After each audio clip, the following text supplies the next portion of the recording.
So in today's video we discuss how to type 8 with the tip on the left. That is, you can type like this, that is 8 with a tip on the left side. So how to type this symbol in your computer is the topic that we discuss in this video.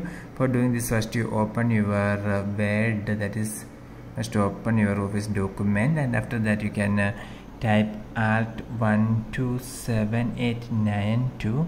Okay, I'll show you in my computer. So first you must turn on the number lock.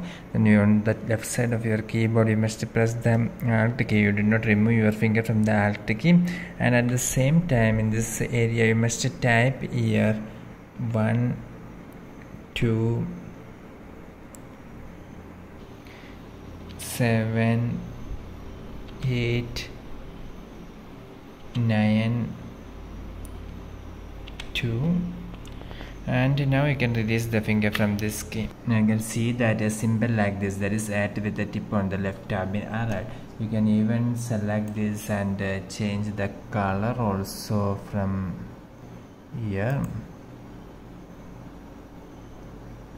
So like the way you can change the color also. Hope this video helps you. For more videos like this, please subscribe Engineers World Online. Thank you.